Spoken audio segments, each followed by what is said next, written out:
Hello, thank you for the opportunity to present our research results here. My name is Yuta Notsu from University of Colorado Boulder National Solar Observatory. In this talk, I mainly talk about our recent studies about superflares on solar temperatures and also some superflare results from recent multi-wavelength campaign observation data. As all of you know, solar flare observations have been done for more than 100 years, and now we know that flare frequency decreases as the flare energy increases. In wide energy ranges from solar nanoflares to big solar flares, one common power law distribution can be seen, and larger solar flares have energy of 10 to the 32 and frequency is once in a few tens of years in average. However, we don't know how frequently much larger flares called superflares occur on our sun because of the limit of modern observation history with only a few hundred years. So we need stellar observations to answer these questions. In the previous stellar observations, much larger superflares have been observed on a variety of stars, for example, cross-binary stars, young rapidly rotating stars, or cool M dwarfs. Rapidly rotating stars or cool stars have a much more effective dynamo mechanism, so then stellar activity can be higher. So rapidly rotating or cool stars can have superflares. But in contrast, the sun is slowly rotating and the stellar temperature is a bit higher than cool M-dwarfs. So then it has been believed superflares do not occur on slowly rotating sun-like stars. Then we have conducted flare studies using Kepler data. Kepler is now well known as exoplanet survey telescope, but also it's the best space telescope to search for large flares. It has high photometric precision with 10 to the minus 4, and this value corresponds to more than 10 to the 32 flares. Kepler conducted 4-year continuous observation of very large number of GKM type stars in Kepler field. So then we searched for flare-like events, sudden brightenings, from Kepler data. Using Kepler data, we discovered many superflares like this on many solar type stars. This left figure is an example of superflare light curve, and the right figure is an example of solar white light flares in the unit of total solar brightness. And in the left figure, you can see rotational brightness modulation and sudden brightness increase. And these sudden brightness increase correspond to superflares. And as shown in these two figures, superflares have much larger amplitude and flare energy than usual solar flares.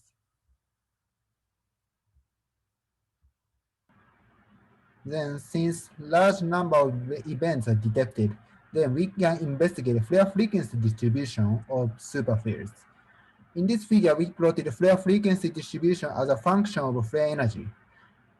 Then you can see flare frequency distribution shows a power law distribution like this, and in these energy ranges. This power law index is roughly similar to that of solar flare. Then we can now think superflares can be understood by using the knowledge from solar physics. Let's consider necessary conditions of large solar flares to understand superflares from solar flare knowledge. In this figure, we plot flare size versus spot size from Samis et al. And first, please ignore the colors. So you can see if large spots exist, then large flares occur, large X class X10 flare occur. And then let's see the colors. Red points correspond to more complex spots, are delta type spots. So complex spots also can be related with large flares. So large spots and complex spots are necessary conditions of large flares. So large delta type spots are very flare productive. Most of superflare stars show cozy periodic brightness variation with a typical period of from 1 day to a few tens of days like this. We consider these brightness variations can be explained by the rotation of a star with star spots. Then the period of the brightness variation corresponds to stellar rotation period. And by measuring the amplitude of these brightness variations, we can estimate sizes of star spots. It is important because spot size information is useful for investigating the magnetic energy stored on the surface of the star. If this assumption is true, we can think superflare stars have large star spots like this. Discussions using Kepler Space Telescope data suggest the important suggestion that even sun-like slowly rotating stars can have a superflares. But the discussion here is include very big assumptions on stellar brightness variation. The discussion here is only based on the Kepler photometric data. So at present, only with Kepler photometric data, we cannot reject the other effects, such as binarity. So then we need to do spectroscopy observations to investigate whether these assumptions are correct or not. Then we have performed high dispersion spectroscopy of bright 64 superflare stars using Subaru and Apache Point Observatory telescopes. And then first, as a result of the observation, more than half of the stars are confirmed to be a single solar type stars without possibilities of binarities. Using spectroscopic data, we can investigate rotational periods from Kepler data are correct or not. In spectroscopic data, there are absorption lines, and absorption profile of absorption line has the information of stellar rotation velocity. Because as shown in this figure, rapidly rotating star has a wide line profile, and slowly rotating star shows narrow line profile. Then the sun shows very narrow line profile, and very rapidly rotating stars show wide line profile. And then we confirmed there are superflare stars rotating as slow as the sun, like this. We also try to investigate the existence of large star spots or large active regions on the basis of spectroscopic data. This figure in the left side is a photometric image of the sun, including some sunspots in white light. And this middle figure is a map of calcium-2 line intensity of the same date. This figure shows strong magnetic field area around the sunspots, shows strong calcium-2 intensity, and reflects calcium-2 line is a well-known indicator of stellar magnetic activity of the sun and solar type stars. So if we see the line profile, area around sunspots shows shallower profile, the core depth becomes shallower, but the quiet region is very deep profile. Using this kind of profile, we can indirectly investigate the existence of large star spots by using the intensity of these calcium-2 lines. So if we observe the star and the profile is like this, then we can say the star has large active regions. These figures are examples of calcium-2 infrared triplet lines and calcium-2 HK line of superflare stars and also the sun. As the magnetic activity enhanced, the core depths become shallower because of the greater amount of the emission from the chromosphere.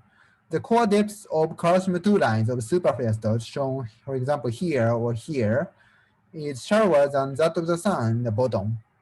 So as a result, these stars have large star spots or large active regions compared to the sun. Next, in this figure, we compare the calcium-2 intensities with brightness variation amplitude of Kepler data. The vertical axis of the left figure is the normalized intensity of the calcium-2 infrared triplet line and HK line. The upper side value of both figures correspond to the existence of large star spots on the basis of spectroscopic data. The horizontal axis of both figures are amplitude of brightness variation of Kepler data. We can see a rough correlation between the vertical axis and horizontal axis in both figures. If we assume that the brightness variation is caused by the rotation, the brightness variation amplitude in the horizontal axis corresponds to star spot coverage of these stars. So then this means we can say that there is a rough positive correlation between star spot coverage from Kepler data and in the star spot or active region size from spectroscopy data in vertical axis. So saying again, as a sparse spot coverage or active region size, Kepler results are consistent with spectroscopic results.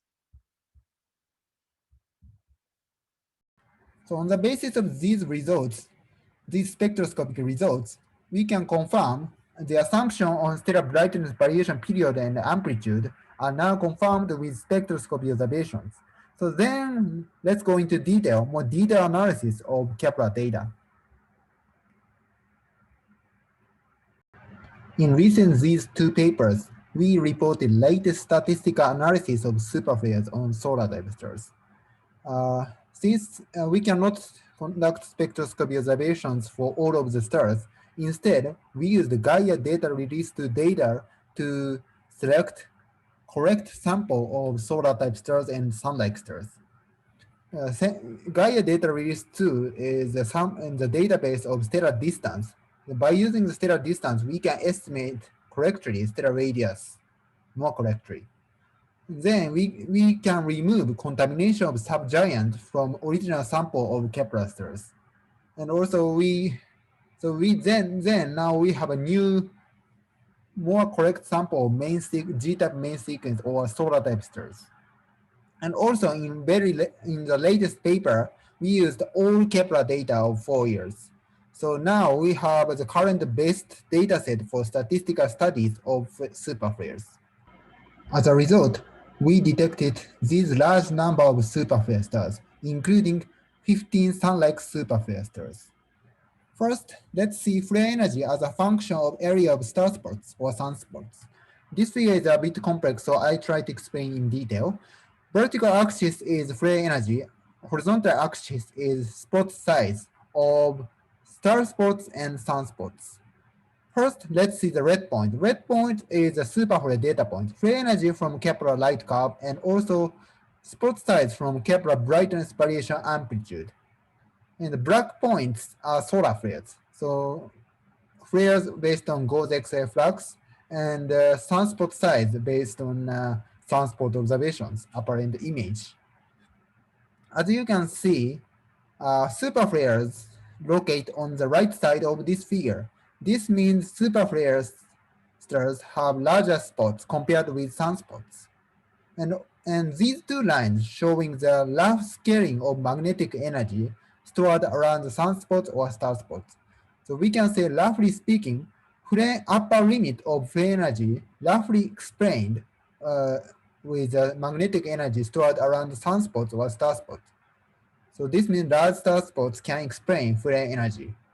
But some data points are on the above of this line. So this means means the such flares may occur on the stars with low inclination angle or star spots with polar spots. In this case, spot size can be underestimated for some stars.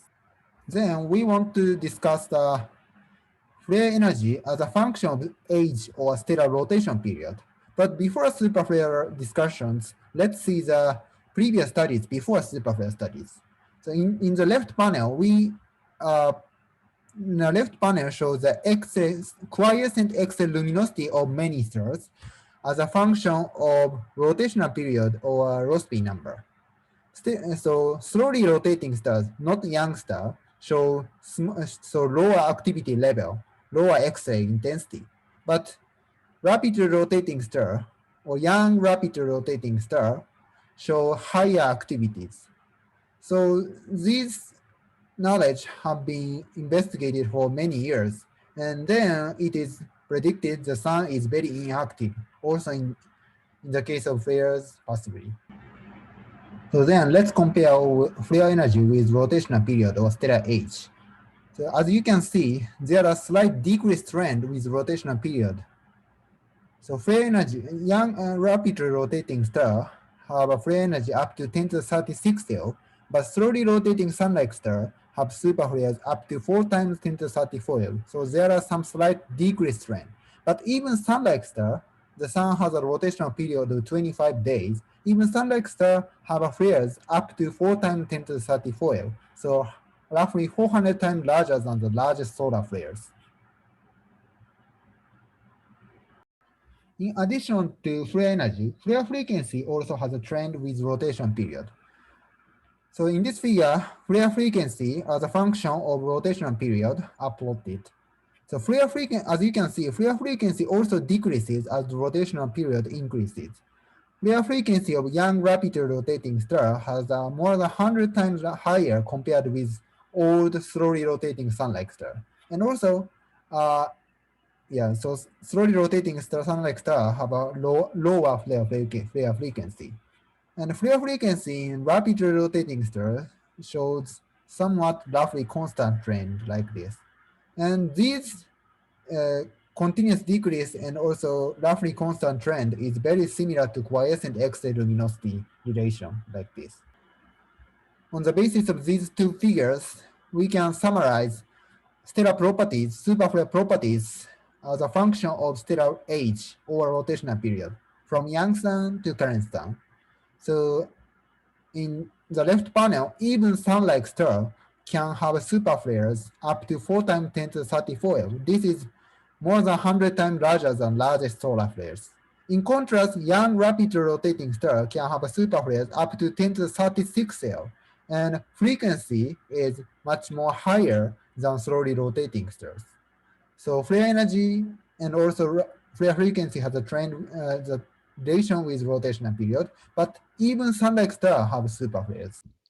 We plotted flare frequency distributions in this figure, flare frequency versus flare energy. As you can see, flare frequency distribution of superflares show power law distribution, and rapidly rotating stars have a higher flare frequency, and slowly rotating sun-like stars show less flare frequency. So flare frequency depends on rotation period, but the power law distribution as power law index are similar. In the introduction part of this presentation, I have already shown this figure. So we want to compare superflare frequency with solar flare frequency. Then we compare the flare frequency distribution of sun-like stars with distribution of solar flares in this figure. As you can see, flare frequency distributions are roughly consistent with solar flares and superflares on sun-like stars. So on the same extension line. As you can see, superflares whose energy is these values roughly 10 to the 34 L can occur on sun-like stars with a rotation period of 25 days, occur once every few thousand years like this. And we can also say flares larger than around 10 to 33 L, a bit smaller flare, superflare, occur once every 1,000 years. So this is a very important fact to compare with other historical results. So our results have suggested the possibility of superflares on sun-like star or our sun.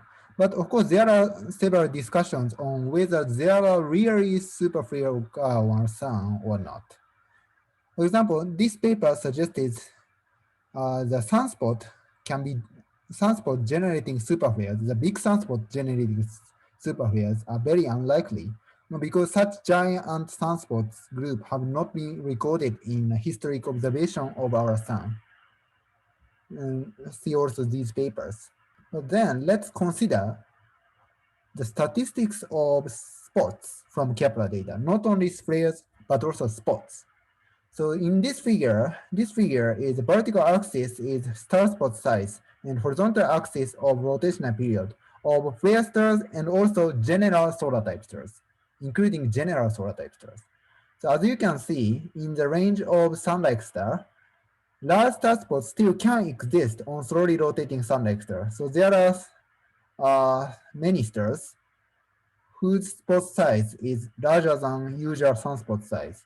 And these large spots corresponding to 1% is enough for generating superflare, have enough magnetic energy generating 10 to the 34 L superflares. Then let's consider the occurrence frequency distributions of spots, not flares. Frequency distributions of spots. We already know spot frequency distribution of sunspots. And sunspot distribution has been known as log normal distribution like this. So there can be some upper limits around here, possibly. But then let's compare the distribution, frequency distribution of sunspots with star spots frequency distributions. As you can see, the size distribution of star spots on sunlight stars roughly locate on the extension line of the distribution of relatively large sunspot groups. These sunlight star distributions are from Kepler data. So this means spots with a few percent of solar hemisphere occur once every a few thousand years. So this roughly corresponds to superflare frequency. But the appearance frequency of sunspots around here, around 1%, is much lower than starspot distribution. And this can be related with the lack of very superactive phase of our sun during the last 140 years. So this means actually the sunspot observation for this frequency value is not enough. So we need, for example, we need 1,000 year observation of sunspots to really compare with stellar data in this range. Anyway, there is a possibility large sunspots can occur on our sun based on a statistical distribution of star spots from Kepler data. So we already learned that large star spots are very important parameter for generating superflares. So then more investigation on properties of such large star spots are strongly needed.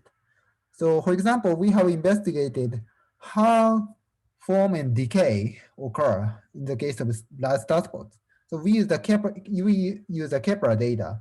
So please see these papers in detail. But roughly speaking, emergence and decay rates of very giant spots are roughly consistent with those predicted from solar empirical relation. In the left panel, emergence rate versus maximum flux relation, and the right panel is the decay rate versus maximum flux relation. In both figures, star spots locate on around the extension line of sunspot relation. So roughly speaking, for the formation and decay process, there are some common physics. It is possible there are some common physics between sunspots and large star spots. Of course, more theoretical studies are needed. So this is a summary of Kepler results. This is a mid-summary of this talk. So we have a few more slides. Kepler discovered more than 2,000 superflares on many solar type stars.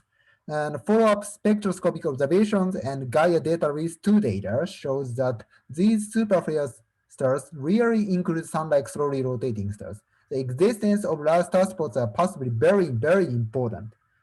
And flare activities depend on stellar age. So young rapidly rotating stars have more frequent and more energetic flares, but sun-like slowly rotating stars still have large star spots and large superflares with 10 to the 30 foil. So this is 100 times larger than the largest solar flares with a frequency of once every several thousand years. So this is a very important point, and we need more studies to investigate or understand the physical properties of superflares and the star spots.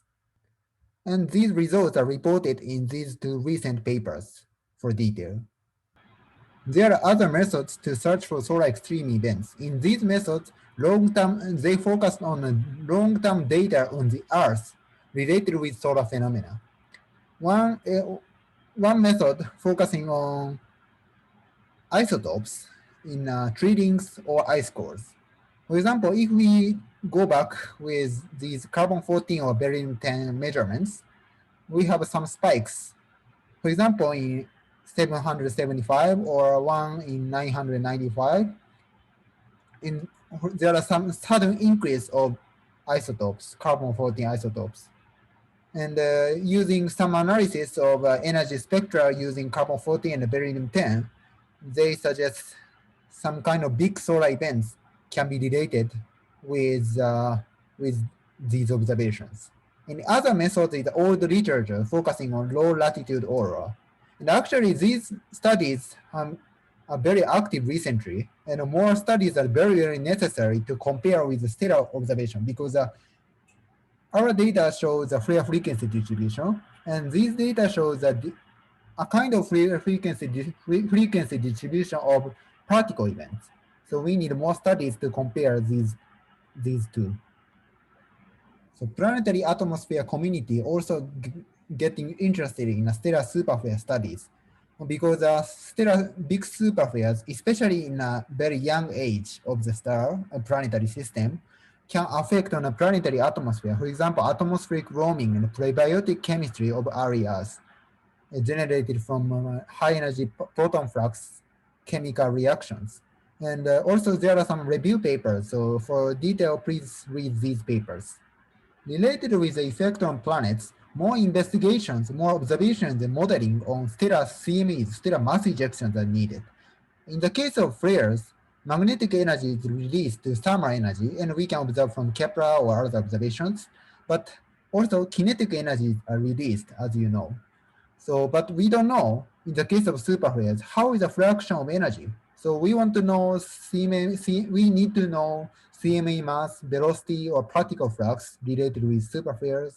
And this is very important topic for evaluation of the effects on planets. And possibly there are some varieties on the velocities, but there are some theoretical studies. And there are possible attempts of stellar CMA observations. For details, please see the talk by Kosuke Namekata in this session. Kepler is only a photometric observation. So for detailed understanding of superflares, we need more time-resolved spectroscopic data to investigate more details. So now we are conducting, and many groups are conducting, flare campaign observations of superflares.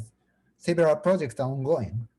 And I show two examples of the results. And one is a blue asymmetry in chromospheric lines of stellar big flares. And this might be related with stellar some kind of mass ejections during flares.